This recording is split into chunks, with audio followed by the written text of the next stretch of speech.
বেগম জিয়াকে আন্দোলনে মুক্ত করতে না পারায় জনসমক্ষে ক্ষমা চাইলেন বিএনপির নেতারা। কারাবন্দিতে ৩ বছরের রাজধানীতে সমাবেশ, সাংগঠনিক অদক্ষতার জন্যই ব্যর্থতা। জাতীয় পরিচয়পত্র নিয়ে কেন্দ্রে গেলেই করোনা ভ্যাকসিন দেওয়ার নির্দেশ প্রধানমন্ত্রীর। প্রথম ধাপে ৫৫ নয়, নিবন্ধন করতে পারবেন ৪০ বছর বয়স পর্যন্ত।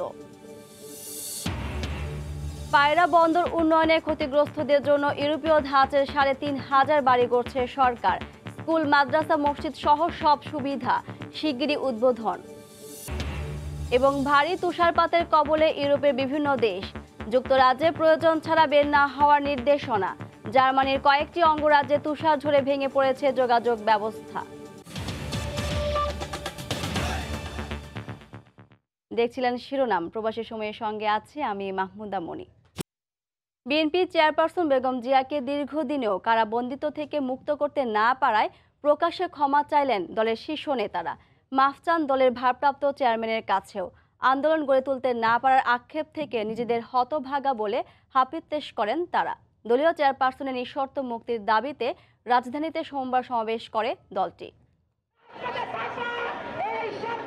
আন্দোলনের মাঠে দীর্ঘদিন ধরে ঝিমিয়ে পড়ে থাকা বিএনপি মাসখানেক ধরেই জাতীয় প্রেস ক্লাব কেন্দ্রিক মানববন্ধন ও সভা সমাবেশের কর্মসূচি দিয়ে নিজেদের ঘুম ভাঙানোর আভাস দিয়ে আসছিল। অধিকাংশ কর্মসূচিতেই দলের মহাসচিব মির্জা ফখরুল ইসলাম আলমগীর সহ হাতে গোনা কয়েকজন শীর্ষ নেতাকেই ঘুরে ফিরে দেখা যায়। বেগম জিয়ার কারাবন্দিত্বের ৩ বছর পূর্তিতে সোমবার জাতীয় প্রেস ক্লাবের সামনে রাস্তায় এই প্রতিবাদ সমাবেশের আয়োজন করে বিএনপি। দেশে না থাকায় সমাবেশে দেখা যায়নি মির্জা ফখরুলকে। তবে দলের স্থায়ী কমিটির সদস্য দীর্ঘদিনের সভা সমাবেশ বিমুখ মির্জা আব্বাস যোগ দেন এই কর্মসূচিতে। প্রধান অতিথির বক্তব্য দিতে গিয়ে শুরুতেই কিছুটা আবেগী হয়ে পড়েন আব্বাস। কারাবন্দিত্বের ৩ বছরেও বেগম জিয়ার মুক্তির দাবিতে জোরদার আন্দোলন গড়ে তুলতে না পারার ব্যর্থতা স্বীকার করে প্রকাশ্য সমাবেশে ক্ষমা চান তিনি।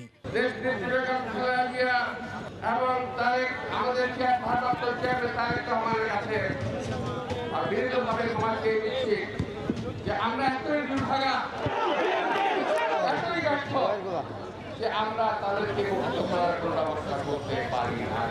দলকে সুন্দরভাবে সুগঠিত করে ইনশাআল্লাহ আমরা মাঠে নামবো, দেশকে মুক্ত করবো।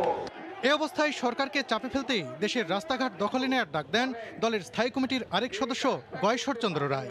এই দুর্নীতিগ্রস্ত দেশকে যদি বাঁচাতে চান আর যদি গণতন্ত্র বাংলাদেশে ফিরিয়ে আনতে চান তাহলে আমাদেরকে যুদ্ধ সামিল হতে হবে। আমাদের কথায় নয়, কাজে প্রমাণ করতে হবে। আমাদেরকে রাজপথ দখলে নিতে হবে এবং জামানদার সকল পথঘাট আজকে জনগণের দখলে নিতে হবে। জনগণ দুর্নীতিবাজদের প্রত্যাখ্যান করেছে বলে দণ্ডপ্রাপ্ত বিএনপি চেয়ারপারসন বেগম খালেদা জিয়ার মুক্তির আন্দোলন গড়ে তোলা সম্ভব হয়নি বলে মনে করছেন আওয়ামীপন্থী বুদ্ধিজীবীরা। তবে এর জন্য রাজপথে আন্দোলনের মতো কঠিন সংগ্রামে না যাওয়া দলটির সাংগঠনিক অদক্ষতাকে দায়ী করছেন জাতীয়তাবাদী ঘরোয়া বুদ্ধিজীবীরা। ফেরদৌস লিপির রিপোর্ট। দুর্নীতির মামলায় দোষী সাব্যস্ত বিএনপি চেয়ারপারসন বেগম খালেদা জিয়ার কারাবন্দী হওয়ার প্রথম বছর দলের পক্ষ থেকে ২০১৯ সালে ইঞ্জিনিয়ার ইনস্টিটিউটে আয়োজন করা হয় আলোচনা সভা। তার পরের বছর ২০২০ সালে কেন্দ্রীয় কার্যালয়ের সামনে এবং ২০২১ সালে জাতীয় প্রেস ক্লাবের সামনে সমাবেশ করে দলটি। এমন সাদামাটা কর্মসূচির মধ্যেই বিগত ৩ বছর সীমাবদ্ধ ছিল দলীয় প্রধানের মুক্তির আন্দোলন। ছিল না কোনো কঠোর কর্মসূচি। এমনকি দুর্নীতির মামলায় ২৫ মাস জেল হাজতে থাকার পর নির্বাহী আদেশে গত মার্চ মাসে খালেদা জিয়ার কারাবাসের সাজা ৬ মাসের জন্য স্থগিত করে সরকার। এরপর ২৭ আগস্ট এই মেয়াদ আরও ৬ মাসের জন্য বাড়ায় সরকার। এক্ষেত্রে ছিল না আন্দোলন কিংবা বিএনপির কোনো চাপ, বরং মানবিক ও স্বাস্থ্যগত কারণ বিবেচনায় নিয়ে সরকার তাকে মুক্তি দেয়। এই ক্ষেত্রে দুর্নীতিবাজ নেতৃত্বের প্রতি জনগণের অনাস্থার কথা বললেন আওয়ামীপন্থী বুদ্ধিজীবীরা।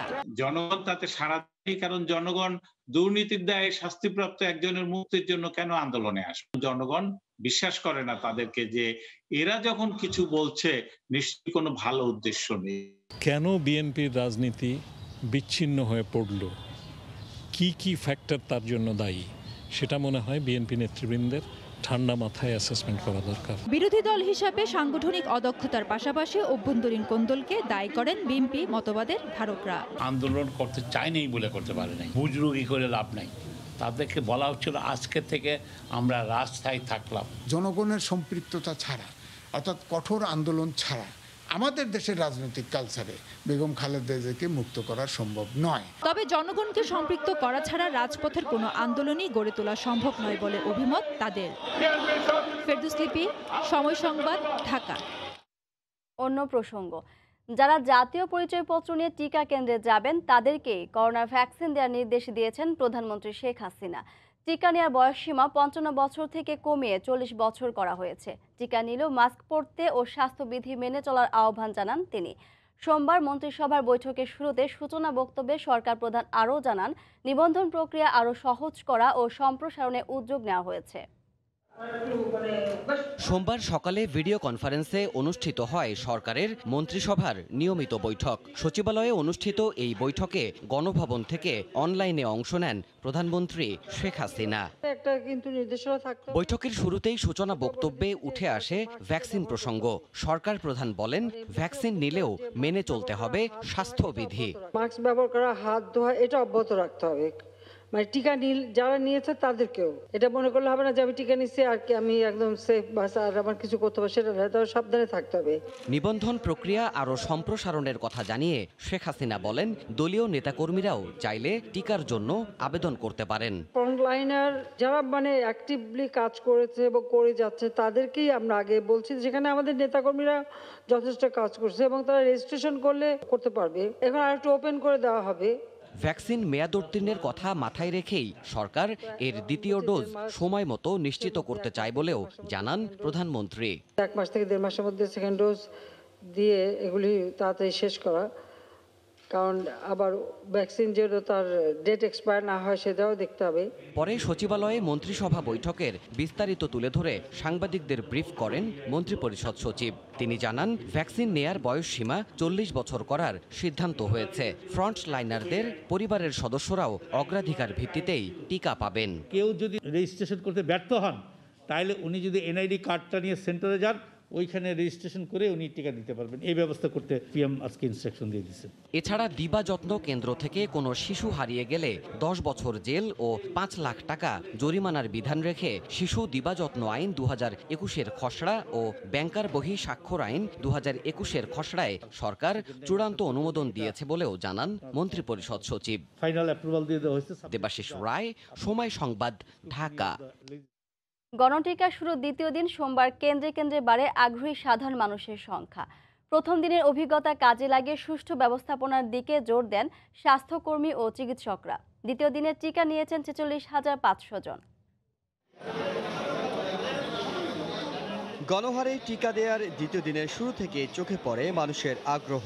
নানা পেশার মানুষেরা ভিড় করতে থাকেন কেন্দ্রে। সোমবার সকাল থেকেই তাই প্রস্তুতি সেরে নেয় রাজধানীর বিভিন্ন হাসপাতাল। প্রথম দিনের অভিজ্ঞতা থেকে টিকাদান কর্মীদের দেয়া হয় প্রয়োজনীয় নির্দেশনা। সকাল 9:30টার পর প্রথমে রেজিস্ট্রেশন বুথে নাম নিবন্ধনের পর একে একে শুরু হয় টিকাদান। রেজিস্ট্রেশনের মাধ্যমে হয়েছে, তো আমি মনে করি যে এই জন্য মানে যেভাবে সিরিয়াল পাইছে ওইভাবে হয়েছে। টিকা পাবো এটা আমি কখনো কল্পনাও করিনি যে এত তাড়াতাড়ি আমি টিকা পাবো। টিকা দেওয়া শেষে সবার জন্য 30 মিনিট করে বিশ্রামের ব্যবস্থা করা হয়েছে। প্রয়োজনীয় স্বাস্থ্যবিধি মানলে শতভাগ সুফল পাওয়ার কথা বলছেন চিকিৎসকরা। ভয় লাগার কোনো প্রশ্ন আসে না, কারণ এটা বহুল প্রতীক্ষিত একটি জিনিস এবং খুবই পরীক্ষিত একটি জিনিস।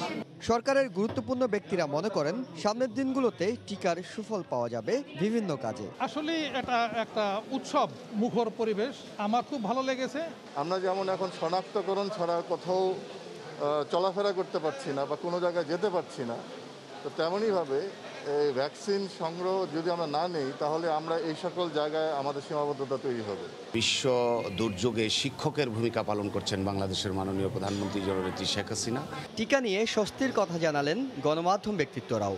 18 মার্চ 2020 আমি বাড়িতে প্রবেশের পরে আর বের হইনি, তবে আজকের দিনে আমি অত্যন্ত আনন্দিত।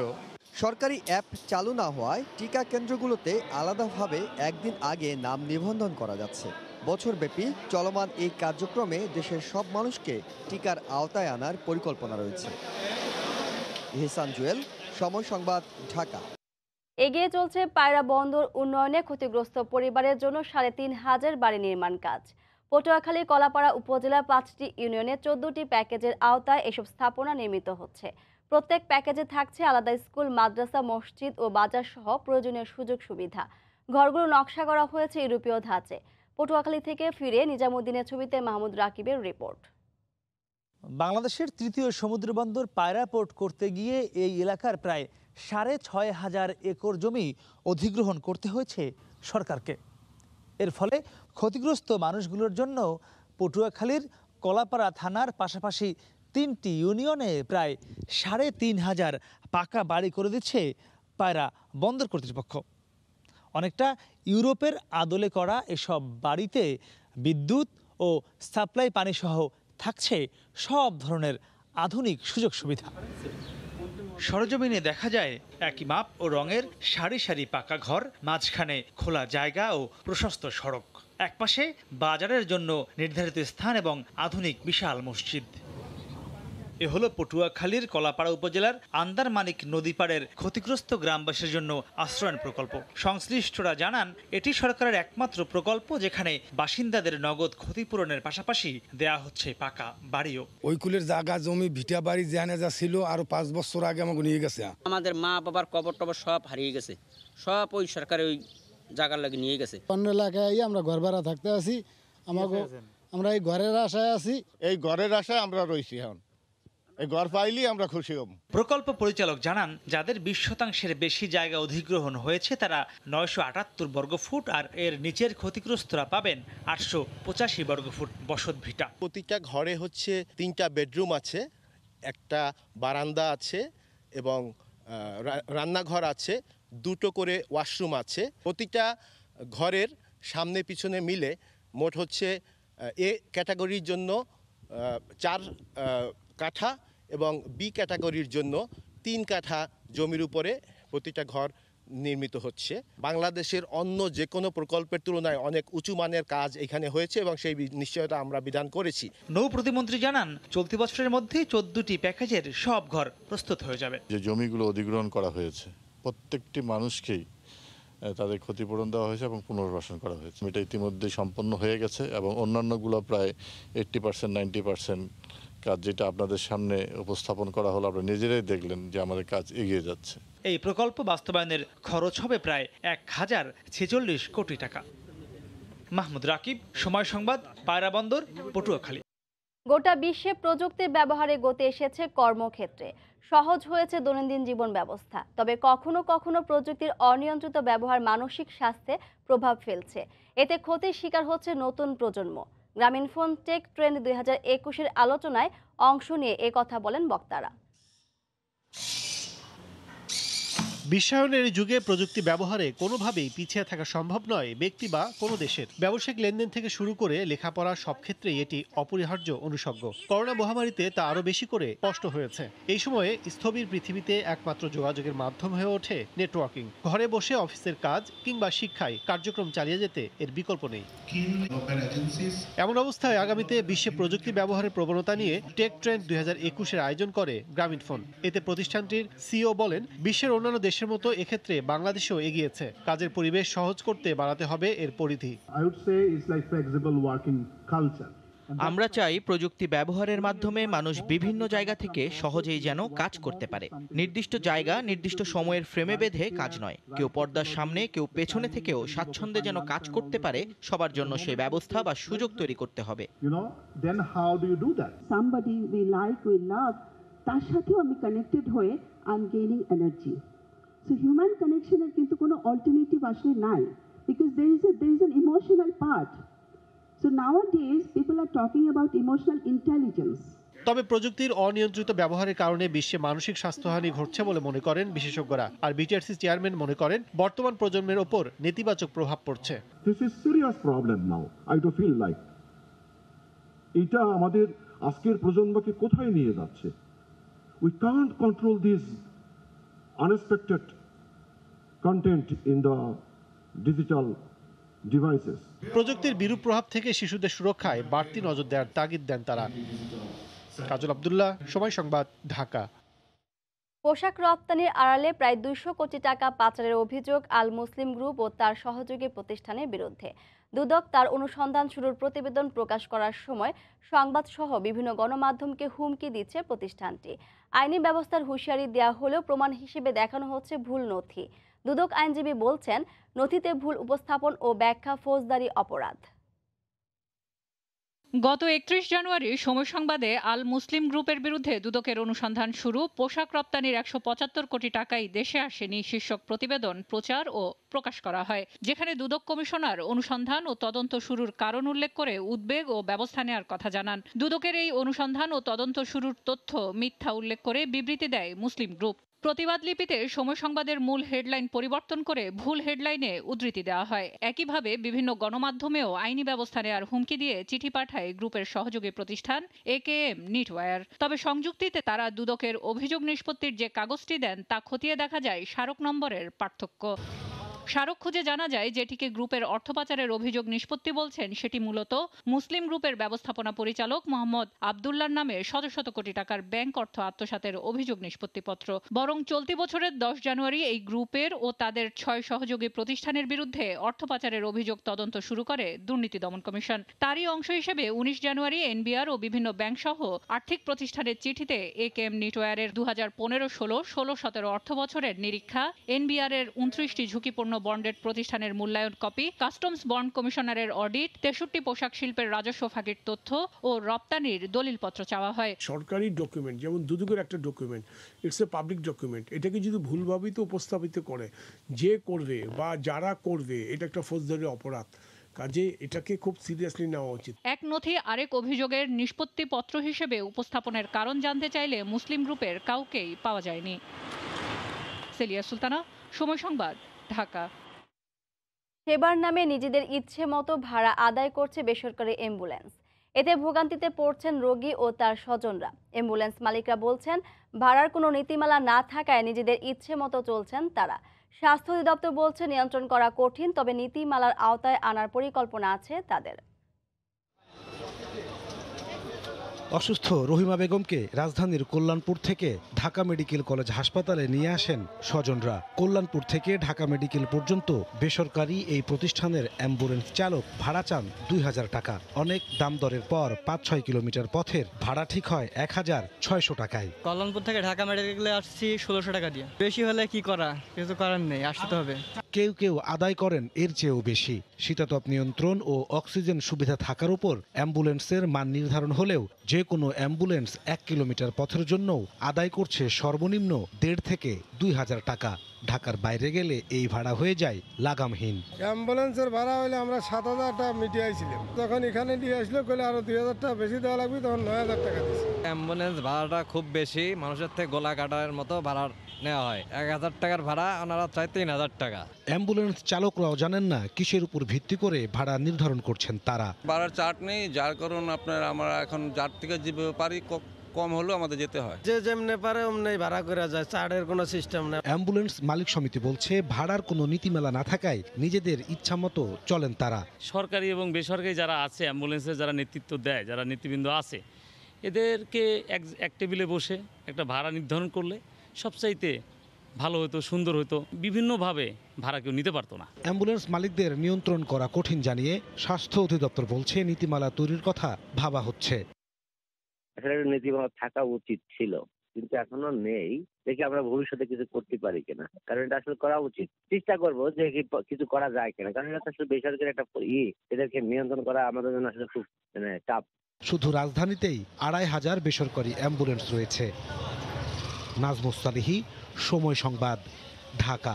তীব্র তুষারপাতে বিপর্যস্ত যুক্তরাষ্ট্রের বিভিন্ন অঙ্গরাজ্যে জনজীবন। জর্জিয়া থেকে শুরু করে তুষারে ছেয়ে গেছে যুক্তরাষ্ট্রের পূর্ব উপকূলের বেশ কয়েকটি অঙ্গরাজ্য। এতে চরম দুর্ভোগে পড়েছেন বাসিন্দারা। নিউ ইয়র্ক থেকে তুষারঝড়ের খবর জানাচ্ছেন হাসানুজ্জামান সাকি। যুক্তরাষ্ট্রে কিন্তু গত মঙ্গলবারের পর আবারও ছুটির দিন তীব্র তুষারপাতে ছেয়ে গিয়েছিল এই পুরো পূর্ব উপকূলীয় অঞ্চল। জর্জিয়া থেকে সেই তুষারঝড়ের উৎপত্তি এবং সেইটি কিন্তু যে পূর্ব উপকূলীয় অঞ্চল New York, New Jersey, Connecticut, Massachusetts অঙ্গরাজ্যে তীব্র তুষারপাত হয়েছে। একটি তুষারপাত হওয়ার পর সেখান থেকেই জনজীবন স্বাভাবিক হয়নি। ছুটির দিন ছিল রোববার, সেই জন্য স্কুল, শিক্ষা প্রতিষ্ঠান, অফিস আদালত বন্ধ ছিল, যে কারণে মানুষের হয়তো ততটা দুর্ভোগ পোহাতে হয়নি, কারণ সবাই বাসার মধ্যেই অনেকটা ছিলেন বলা যায়।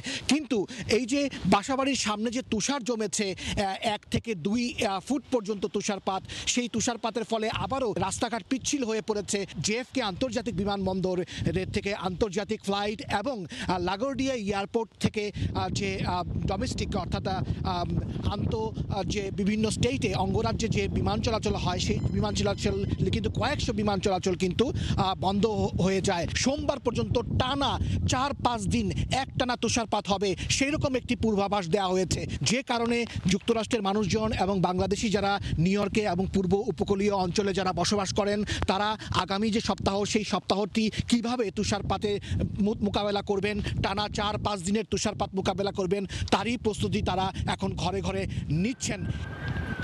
হাসানুজ্জামান সাকি, সময় সংবাদ, নিউ ইয়র্ক। জার্মানির কয়েকটি অঙ্গরাজ্যের 28টি অঞ্চলে বয়ে যাচ্ছে ইতিহাসের অন্যতম ভয়াবহ তুষারঝড়।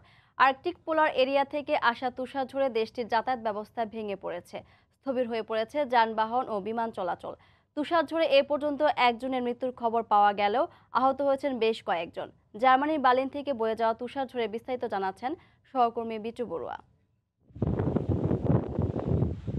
অব্যাহত তুষারপাত, সেই সঙ্গে উত্তর মেরু থেকে আসা প্রচণ্ড বাতাস, সব মিলিয়ে বিপর্যস্ত জনজীবন।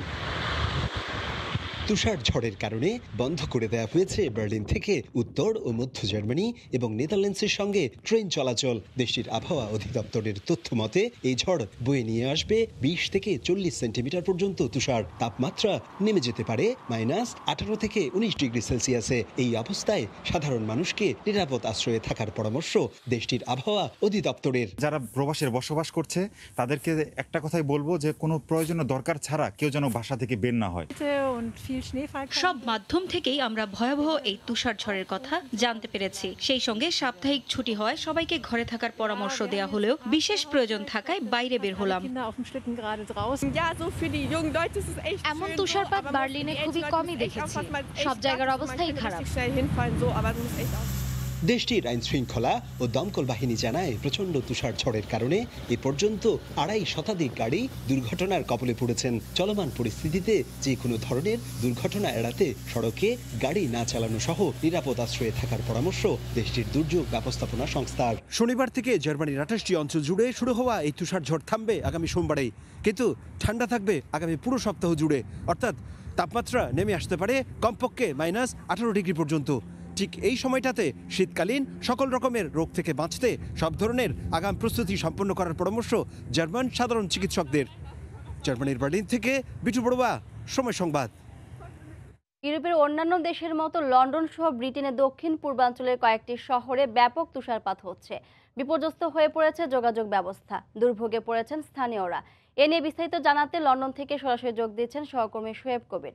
শোয়েব, মনে কিছুক্ষণ আগেও ব্রিটেনের প্রবল যে তুষারপাত সেটি ছিল লন্ডনে, তবে এখন তুষারপাত কিছুটা কমলেও যে শীতের তীব্রতা সেটি অনেকটাই বেড়েছে এবং আগামী আরও বেশ কয়েকদিন এই শীতের তীব্রতা থাকবে। লন্ডনে কিছুটা তুষারপাত কমলেও ব্রিটেনের অন্যান্য শহরে কিন্তু তুষারপাত অব্যাহত রয়েছে এবং এই তুষারপাতের ফলে হয়তো 2 থেকে 5 ইঞ্চি পর্যন্ত তুষার জমতে পারে এবং এবং এবং কিছু কিছু জায়গা হয়তো 1 ফুটের মতো হয়তো বরফ জমতে পারে। আরেকটি বিষয় জানিয়ে রাখা দরকার যে ইউক্রেন এবং ব্ল্যাক সি হতে আসা এই তুষার প্রবাহের কারণে কিন্তু এই তুষার প্রবাহের কারণে যে বিপর্যস্ত শুধু তাই নয়, এর সাথে যে প্রায় ঘন্টায় 52 থেকে 55 মাইল বেগে যে দমকা ঝড়ো হাওয়া, এই ঝড়ো হাওয়ার ফলে কিন্তু ব্রিটেনবাসী কাবু হতে চলেছে। ইতিমধ্যে যে ব্রিটেনের অভ্যন্তরীণ যে যোগাযোগ ব্যবস্থা রয়েছে সেই যোগাযোগ ব্যবস্থার মধ্যেও মারাত্মক বিঘ্ন ঘটেছে এবং আমরা বিভিন্ন গণমাধ্যমে শুনেছি যে একের পর এক কিন্তু সড়ক দুর্ঘটনা হচ্ছে এবং অ্যাক্সিডেন্টের ঘটনা ঘটতেছে। পাশাপাশি আরেকটি বিষয় জানিয়ে রাখা দরকার, এই যে অব্যাহত তুষারপাত এটি হয়তো আজ থেমে গেলেও যে ঠান্ডার যে ভয়াবহ দখল সেটি কিন্তু আরও বেশ কয়েকদিন অব্যাহত থাকবে। এর ফলে কিন্তু যে ব্রিটেন জুড়ে যে করোনা ভাইরাসের যে ভ্যাকসিন কর্মসূচি ছিল এই কর্মসূচিও কিন্তু বিঘ্নিত হচ্ছে। বেশ কয়েকটি ভ্যাকসিন প্রদানের যে সেন্টার সেটি বন্ধ করে দেওয়া হয়েছে। ইতিমধ্যে ব্রিটিশ সরকার ব্রিটেনের প্রায় 5টি শহরে হলুদ সতর্কতা জারি করেছে। শহরগুলো হলো ক্যান্ট, এসেক্স, নরফোক, স্টাফোর্ড ও মেডওয়ে। এইসব এলাকায় কোনো কারণ প্রয়োজন ব্যতীত কাউকে বাসা থেকে বের হওয়ার জন্য মানা করছে। পাশাপাশি গণপরিবহনও যাতে ওঠার জন্য তারা মানা করছে। আর আরেকটি বিষয় জানিয়ে রাখা দরকার যে ব্রিটেনের বেশ কয়েকটি শহরে তাদের অভ্যন্তরীণ যে রেল যোগাযোগ ব্যবস্থা রয়েছে সেটিও কিন্তু বেশ কয়েক জায়গায় বন্ধ করে দেওয়া হয়েছে এবং বেশ কয়েকটি রেল স্টেশনে কিন্তু বন্ধ করে দেওয়া হয়েছে। পাশাপাশি আমরা এখন যেখানে দাঁড়িয়ে রয়েছি যে ব্রিটেনের বাংলাদেশি এলাকা হোয়াইট চ্যাপেল, এই এলাকাতে কিন্তু এই তুষারপাতের ফলে কিন্তু যে আগে যে ধরনের মানুষ চলাচল করতো সেটাই কিন্তু অনেকটা কিন্তু কমে গেছে। এখন পর্যন্ত যতই সময় যাচ্ছে ততই কিন্তু শীতের তীব্রতা বাড়ছে। তুষারপাত কমলেও শীতের যে তীব্রতা সেটা অব্যাহত রয়েছে। এই ছিল সবশেষ। তুষারপাত নিয়ে বিস্তারিত জানাচ্ছিলেন লন্ডন থেকে আমাদের সহকর্মী শোয়েব কবির। কাতারে আবারও বাড়ছে করোনা আক্রান্তের সংখ্যা। প্রতিদিন গড় আক্রান্তের হার 400-র বেশি। এরই মধ্যে দেশটির প্রশাসন আবারও কঠোর বিধিনিষেধ জারি করলেও অনেকে তা মানছেন না। বিধিনিষেধ অমান্য করলে প্রতিদিনই করা হচ্ছে জেল জরিমানা। কাতার প্রতিনিধি আনোয়ার হোসেন মামুনের তথ্য ছবি নিয়ে ডেস্ক রিপোর্ট। কাতারে ক্রমেই খারাপের দিকে যাচ্ছে করোনা পরিস্থিতি। দেশটিতে প্রতিদিন গড় আক্রান্তের হার 400-র উপরে। এ অবস্থায় কাতার প্রশাসন আবারও কঠোর বিধিনিষেধ জারি করায় বিপাকে পড়েছেন প্রবাসী বাংলাদেশিরা। আইন না মানায় প্রতিদিনই পড়তে হচ্ছে জেল জরিমানার কবলে। শাস্তির হাত থেকে বাঁচতে তাই সবাইকে বিধিনিষেধ মেনে চলার আহ্বান প্রবাসীদের। কাতার সরকার আবার নতুন করে কিছু বিধিনিষেধ আগের মতো দিয়েছে। এখন আমাদের প্রবাসী ভাইদের উচিত সে সকল বিধিনিষেধ মেনে চলা। কাতারে করোনার দ্বিতীয় ধাপ ভয়ঙ্কর রূপ ধারণ করেছে, সুতরাং আমরা কাতার সরকারের বিধিনিষেধ এবং স্বাস্থ্য সচেতনতা মেনে চলি। করোনা থেকে রক্ষা পেতে হলে সবাইকে সতর্কতা অবলম্বন করতে হবে।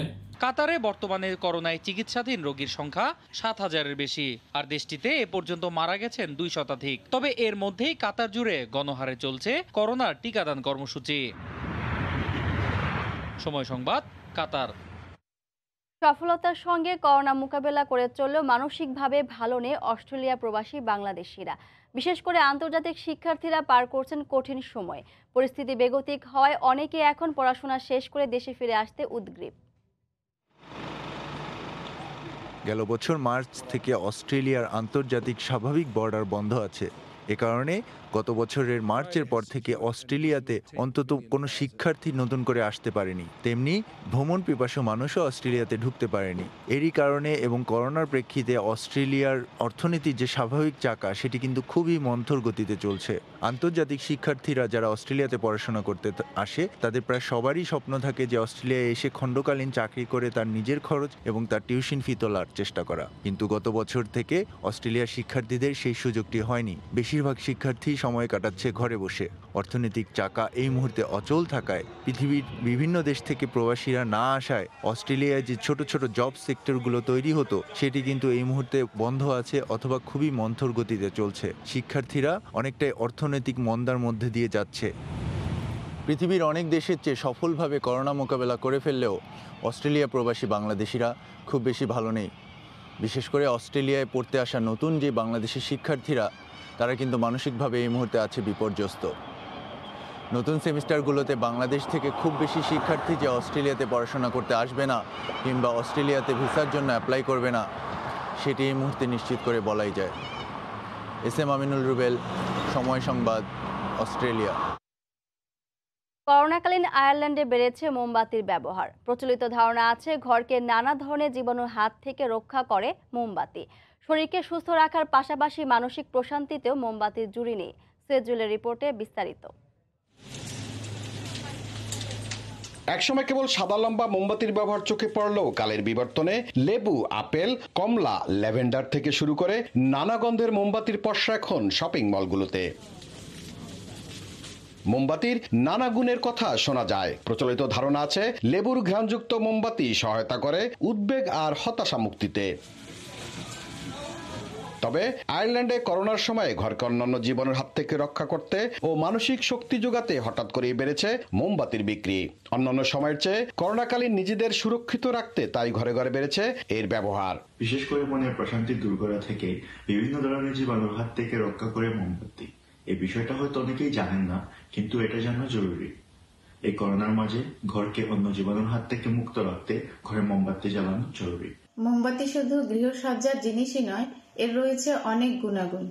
আমরা যদি প্রতিদিন কিছু সময় মোমবাতি ঘরে জ্বালিয়ে রাখি তাহলে অনেক রোগ জীবাণু দূর হবে। বাংলাদেশে যখন প্রথম মোমবাতি ব্যবহার হয় তখন দারুচিনি গাছের ফল সিদ্ধ করে তৈরি হতো এই মোমবাতি। নিজে পুড়ে অন্যকে সুস্থ রাখতে মোমবাতি যে ত্যাগের পরিচয় দেয় তা থেকে মানবজাতির শিক্ষা নিয়ে ভোগ পরিত্যাগ করে ত্যাগেই যেন প্রকৃত সুখ খুঁজে, এমনটাই যেন হয় সামনের দিনগুলো। সৈয়দ জুয়েল, সময় সংবাদ, আয়ারল্যান্ড। এই পর্যায়ে শীর্ষ সংবাদ জানিয়ে দিচ্ছি আরেকবার। বেগম জিয়াকে আন্দোলনে মুক্ত করতে না পারে জনসমক্ষে ক্ষমা চাইলেন বিএনপির নেতারা। কারাবন্দিতে 3 বছরের রাজধানীতে সমাবেশ, সাংগঠনিক অদক্ষতার জন্যই ব্যর্থতা। জাতীয় পরিচয়পত্র নিয়ে কেন্দ্রে গেলে করোনা ভ্যাকসিন দেওয়ার নির্দেশ প্রধানমন্ত্রীর। প্রথম ধাপে 55 নয়, নিবন্ধন করতে পারবেন 40 বছর বয়স পর্যন্ত। এবং পায়রা বন্দর উন্নয়নে ক্ষতিগ্রস্তদের জন্য ইউরোপীয় ধাঁচের 3500 বাড়ি গড়ছে সরকার। স্কুল, মাদ্রাসা, মসজিদ সহ সব সুবিধা শিগগিরই উদ্বোধন। এ ছিল প্রবাসের সময়ের সঙ্গে থাকুন সময়ের।